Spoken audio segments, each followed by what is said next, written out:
alors sànq yaa ngi wax ne Solar Box benn doomu réew Sénégal moo ko taxawal te mu nekk di yëngu ci wàllu solaire mais njeexital bi nga xam ne am na ko ci économie réew mi loolu la ñuy waxtaan. Absolument mu nekk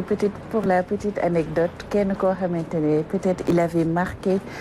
économiquement le Sénégal dafa créé woon à l'époque benn sucre boo xam ne si woon na fi mooy sucre cristal mais malheureusement ça n'a pas prospéré et il a beaucoup appris de cette expérience-là donc États-Unis la jógee papaam sénégalais la yaayam nekk américaine mu dem ba am 21 ans ñëw Sénégal bëgg aussi contribuer au développement économique du pays mu nekk un serial entrepreneur di créer ay entreprises et là dafa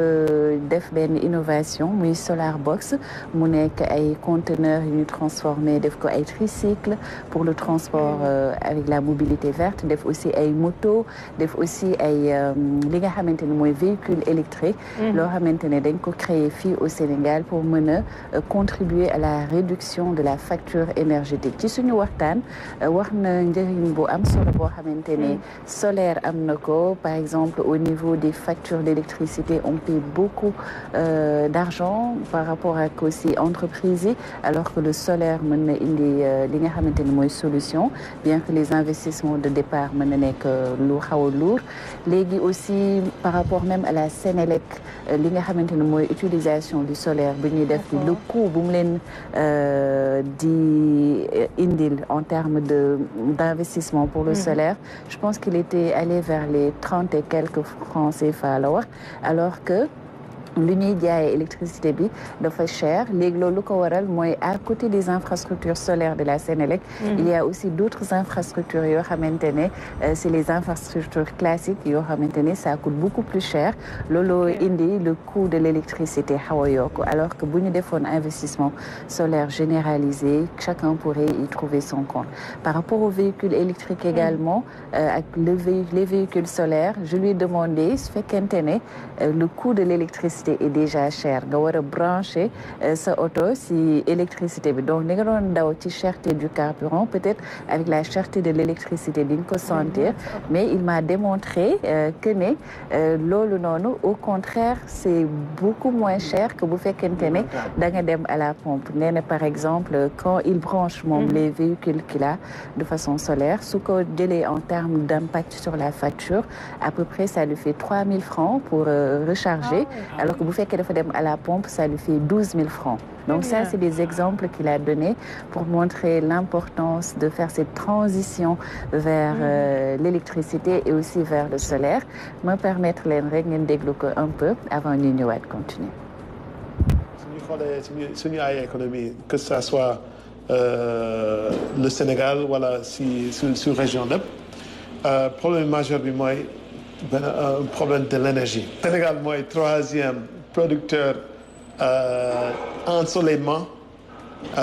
si àdduna il faut ñu profiter si loolu. Actuellement déjà Sénégal am na 8 centrales solaires qui def production solaire di jaayaat ko Sénélec boo xoolee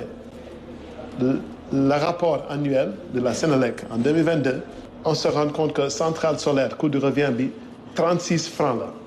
Le coût de revient centrale solaire yi 36 francs di jaayaat ko Sénélec ki ñu jaay 105 francs wala 125 francs ça dépend waaye nag problème majeur bi mooy ancien centrale yi centrale à pétrole lourd loolu dafa am benn coût de revient 200 francs donc c'est-à-dire que suñu jënd suñu facture Woyofal dañu fay 165 francs alors que centrale de pétrole lourd ça leur coûte 200 francs qu'est-ce que ça veut dire ça veut dire que solution bi mooy si biir énergie renouvelable Solar Box mooy lan Solar Box mooy des conteneurs dañu doon modifier ko pour ñu mën a nekk capteur mini centrale solaire dédié au rechargement de véhicules électriques donc ak suñu ingénieur sénégalais ak suñu ay technicien fii dañu doon créer cette innovation qui s'appelle le Solar Box et en réalité l'idée mooy l'énergie solaire c'est la source le moins chère d'électricité dañu war a ko boole ko ak le transport que ça soit le transport en 2 roues, le transport en 3 roues, bien le transport en 4 roues. dañ doon commencé ak tricycle pour def ay livraison entreprise parce que pour tester technologie boobu tricycle ñoo ko fabriqué fii au Sénégal après ñu passé si moto yi pour ñu mën a xool ndax est-ce que dañu mën a fabriquer benn moto made in Sénégal pour suñu ay livraison instant bi ñu am plus de 100 véhicules qui circulent à Dakar généré en fait avec le source unique d'énergie comme énergie solaire. L'ambition à l'avenir mooy yokkal suñu surface de production d'énergie solaire pour ñu dédier ko si l'utilisation avec les véhicules électriques. Et soo ko boole ci énergie solaire encore da nga am yeneen ay économie. dañu doon installer benn borne électrique pour des véhicules si biir suñu solar box mais en mode hybride. Pour feesal benn véhicule électrique c'est 3500 francs par rapport ak taxi yi ku dafa war a fay ay 12 000 francs donc l'économie est réelle plus que le simple au double. jërëjëf mu ngi noonu mu ñëw ci liggéey bi nga xamante ne def na ko yaa ngi wax sax di expliquer mais en termes d'investissement aussi ñu ngi gis li nga xam ne yor na ko ci ay jumtukaay. Est-ce que déjà lii nii c'est à portée de la bourse des Sénégalais parce que loolu tamit lu am la beneen bi mooy ndax jumtukaay yi ñu soxla muy oto yeeg yu mel noonu pour mën di ko jëfandikoo lu mel nii mi ngi fi également. Oui, je pense que de plus en plus ñi ngi dem vers cette transition vers la mobilité verte et durable da ngay gis parfois ay motos yoo xamante ne peut-être doo ci rendre compte mais c'est des motos électriques et parfois solaires ak aussi ay taxis yoo xam ne c'est hybride et le monde actuellement foofu la toll donc il faudrait pas que le Sénégal nekk en retard man demoon naa fi Abidjan en début d'année j'ai vu que c'est des startups qui se développent à travers ce créneau-là qui est la mobilité verte au Sénégal gis naa quelques innovations quelques avancées dans ce sens mais il reste encore à faire cette mutation vers cette énergie verte-là peut-être conscientiser davantage les Sénégalais gis ne c'est à leur portée. soo leen ne yomb na kay dinañ dem. yomb na am na sax ay modèles yoo xamante ne pour des taxis dañ koy def sous forme de leasing genre crédit bail la dañ la koy jox. ngay fay ay mensualité ba au terme du remboursement yow yaay moom sa taxi. donc c'est des solutions comme ça que certaines startups yoo xamante ne ça parfois la DER les accompagne dañ koy proposer et il faudrait juste que Sénégalais yi jël cette conscience. En général on a les habitudes ont la peau dure au Sénégal yenn conduite du changement c'est un peu compliqué suñu tàmmee benn affaire c'est difficile de les faire changer pour ñoom auto carburant moo koy dawal da ngay dem nga sol sa essence sa gasoil après nga dem alors que maintenant le monde a évolué. moo gën a écologique. moo gën a écologique gën a yomb sa poche moom macha allah dina ko sentir bu baax a baax après peut-être beneen équation bi nga xamante ne dañ ko gis yeneen dëkk yi mais pas forcément en abondance fii ci Sénégal mais mooy les bornes de rechargement donc quand tu pars dans des pays occidentaux da nga gis à tout bout de champ à tout bout de rue il y a des bornes yoo xamante ne sa auto mën nga ko fa recharger fii c'est pas forcément le cas pour l'instant c'est à implémenter davantage bëreegul par exemple ñoom si seen parc de voitures am na ay bornes de rechargement mais je lui ai posé aussi la question est-ce que c'est possible de brancher directement dans les courants dans les prises de chez soi il m'a assuré que oui parfois il le fait bon je ne donne pas la garantie mais c'est la réponse qu'il m'a donnée donc su fekkee c'est le cas aussi machallah et bu fekkee aussi en termes de consommation électrique ça fait pas exploser la facture aussi on est d'autant plus preneur mais lu ci gën a am importance dans son innovation c'est le solaire il y a 3000 heures d'ensoleillement par année au Sénégal on en profite bien sur certains aspects mais pas suffisamment sur le volet de l'énergie te loolu ci man moo gën a am njëriñ dans d'autres pays c'est quelque chose qui est très luxueux d'avoir le soleil nous on a cette cette chance-là d'avoir été doté par la nature généreusement de ce soleil-là qui peut être source de production d'énergie et aussi de développement durable pour le Sénégal. ni nga ko waxee sànq may ñëw si Ismaïla parce que déjà da nga wax pour Sénélec. ce serait un avantage pour Sénélec mais également les petites industries yi nga xamante ne ñu ngi fi. nga xamante le coût de l'électricité mun na nekk luy diis ci seen ndodd ci fi ñu toll ci àddina parce que mi ñuy wax cette transition énergétique bi nga xamante ne ci la ñu jëm jugee ci rencontre bu mel ni COP bi ñuy wax de plus en plus qu'il faut aller vers ça est-ce que tey volonté bi nga xamante ne on doit aller vers ça ci kilifa yi la war a gën a jugee wala comme moom li muy wax nii des gens yoo xamante ne ñu ngi def ay initiatives seen côté ñoom it contribuer si pour que mu gën a facile pour que ñu dem vers cette transition. Effectivement soxna Aram volonté bi si ñaari côté yëpp la war a nekk war na nekk si ñiy diriger. mais war na nekk aussi si ñi ñuy tuddee les entrepreneurs. oui parce que développement dëkk loolu moo ko yor ñi autorités yi ñoom dañuy impulser dañuy anticiper gis lañ monde bi nu muy doxee dañuy def lu ñu naan prospective. xool d'ici 50 ans lan mooy am dynamique bi fan la nekk. ñu orienté foofu noonu seen politique. mais bu ñu koy def dañuy accompagner les entrepreneurs. parce que àdduna boo voyagé nga dem ci pays développé yi seen différence yi yëpp ak ñun nekkul am nañ ay ressources état bi am na doole non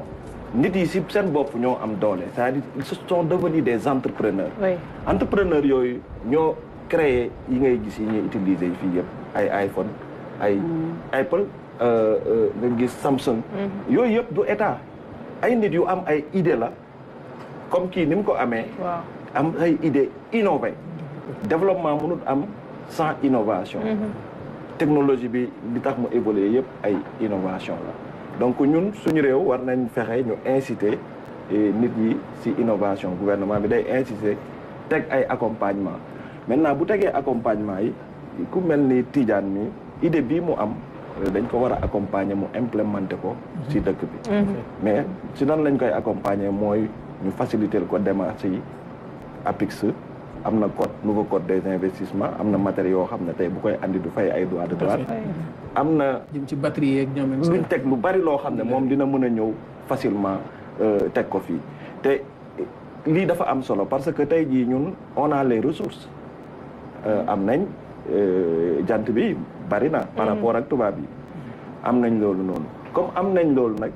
war nañ ko mën a exploiter coût bi ni muy gënee moins cher France ak États-Unis wala feneen fii la war a gën a moins cher parce que ñun am nañ jant bi donc loolu am na solo boo voyagé da ngay gis ne léegi c'est les véhicules électriques moo xew taxi yi ngay dugg su nekkul hybride yu si bari c'est électrique donc mun nañ commencer si hybride bi nga xam day am batterie oto bi am batterie bi mën nga ko recharger chez toi mu jox la ay kilomètres ba nga xam ne boo voyagé boo gisul borne di nga mën a am autonomie boo ñëwee nga recharger waat mais in fine fi ñu jëm sax du nekkati hybride mais 100% électrique lay nekk parce que études yi toll nañ foofu technologie bi toll na foofu kon ñun suñ entrepreneurs yi dañoo war a am esprit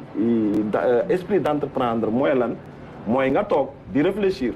lan mooy problème yi lan mooy problème mu dëkk bi li ñu am nañ problème mu électricité Sénélec am na problème kon tey jii yow loo andi si wàllu électricité di nga am deux façons de clientèle di nga am Sénélec muy B2B di nga am mais des particuliers muy B2C donc marché bi mu ngi fii ni demande bi mu ngi fii il suffit que ñu andi technologie bi sénégalais yi bu prix bi seer yombee comme ni nga ko waxee dinañ ko adapté parce que ñëpp changement lañ bëgg et puis y a la pollution Dakar tey ñëpp si war a wax li fi am c'est anormal et que man damay gis autorités yi duñ ci wax temps yi gis nañ ministre de l'intérieur li muy def mais aussi environnement war na lëkkaloo ak intérieur ñu taxaw si pollution bi am Dakar fii ngay génn gis benn oto buy dégager saxaar camions yi di dégager saxaar mais loolu c'est inadmissible dans les pays développés c'est inadmissible dëkk bi Dakar bu ñuy xool bu ñuy évaluer taux de pollution bi Dakar bokk na ci les villes les plus polluées donc du monde te loolu day joxe feebar day joxe asthme ñun dañ koy sentir boo jógee biir Dakar nga dem Mbao boo dépassé Thiaroye da ngay gis ne kii bi air bi dafa changé carrément kon fii Dakar ci pollution bi ñu nekk oto warul romb sax policier di saxaar mu bàyyi ko mu dem yow nga romb ñu arrêté la di la laaj ay papier alors que oto bii saxaar mu ngi def infraction parce que loolu c'est interdit mais dañ koy bàyyi donc Sénégal war nañ gën a taxawaat ci loolu ah oui il faut être rigoureux parce que nag Sénégal aussi dañuy bàyyi lu bari muy jàll gis nga li ñuy fay ci santé hôpital moo ëpp fuuf ce qu'on gagne avec ça. Absolument. Ça am na lu me faire sourire un peu. Un watt qui travaille avec les kilowatts. C'est effectivement ça.